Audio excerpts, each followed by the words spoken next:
तुम गोटे काम मो रिक्वेस्ट गोटे are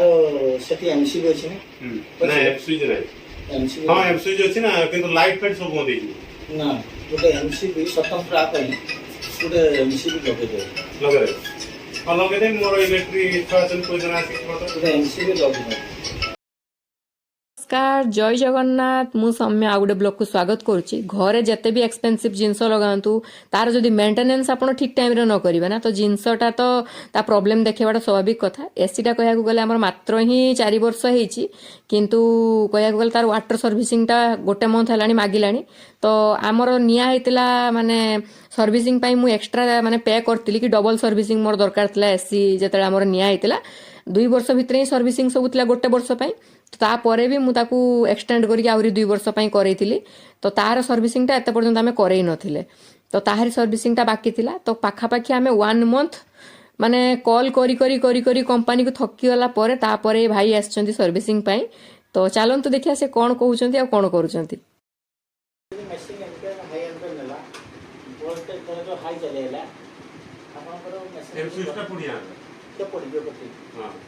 low voltage high voltage रो गुटे देखिया लगे लो दबा वोल्टेज रे पडियो आपन स्टार्टर थांदा कि हां लो वोल्टेज ने पडियो आ मशीन हाई एम्पियर नबो माने पडिबो ता नियम अछि हाई एम्पियर नबो मशीन पडिबो देखिया हमर इलेक्ट्रिक वाला छै डाकू डाकी की करे दबा ए उडू कनेक्शन कर दबा हां से प्लग रो भी तो करि परिबो हाई से ऊपर प्लग रो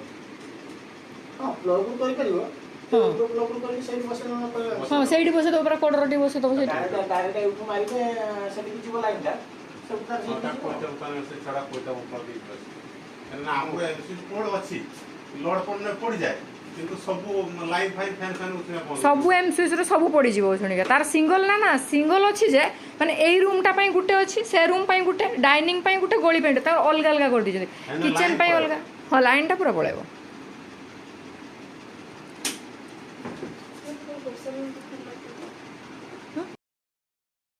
जेहेतु वाटर सर्विसिंग हम तो सी मेसीन टा नहीं आसते जो वाटर सर्विसिंग हम तो सी मत गोटे जरी मागुले जोटार कि मेसीन रो पार्ट्स किछि कि ढंका हम आउे सी एपटर सब मेसीन रो तार सब खोलुले कभर हरका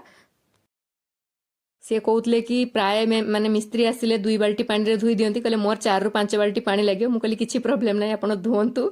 आउ मो हस्बैंड कहले पानी फानी पड़िबो कि मु कहले नाही पड़िबन तांको बैग से दे देबे ता पानी पड़िबोनी मोर सर्विस जान ना दे असुविधा कथा बोइन ताकर आउट वाटर भर्ती कर बोलते आउट बाल्टी कामला भर्ती ही रही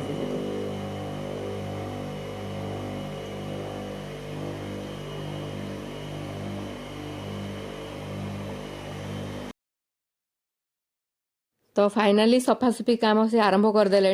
तो यहाँ कहवा गले गोटे जेट स्प्रेटा जोड़ा कि माने मेसीन द्वारा हाईली प्रेसर करके धुआ हुए जो मान वाटर सर्विसिंग होते से तो जानी बहुत लोक अच्छा जो मैंने कि माने 3-4 वर्ष करती मो मत कि गोटे वर्ष थे निहाती करिया कथा मोर जी भी जिनस अच्छी मु प्रायतः सब नहीं माने सफा करने ट्राए करे जिते भी मत माने टाइम मिले कि लोक सुविधा हुए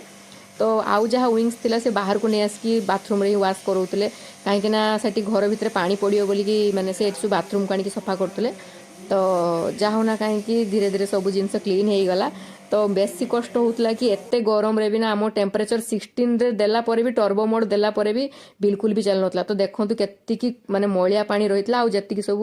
माने आर पटे देकी बाहरी जाईची तार जो माने पछ पाइप देकी तो फाइनाली एसी पुणी फिटिंग फाटिंग से करदेले ऑलरेडी आम पुछापुछी सफाइले केते क्लीन हो गला परे केते परिष्कार देखा देखंतु तो से सब परिष्कार करदेले सब क्लीन क्लीन करदेले तो मो मन भारी खुशी एते दिन लानी 1 मंथ लानी मु कॉल करूची प्रत्येक एमती गोटे दिन नै जोंद्र कि मु तांको कॉल करी नाही प्रत्येक दिन आज जीवा काली जीवा करके फाइनाली 30 दिन परे एसी सर्विसिंग पई तांको पिल्ला आस्तिले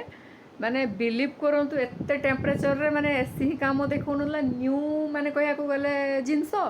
माने पाखापाखि 3 वर्ष 4 वर्ष हम जिनस किंतु देखला बेलू काम ही दौनला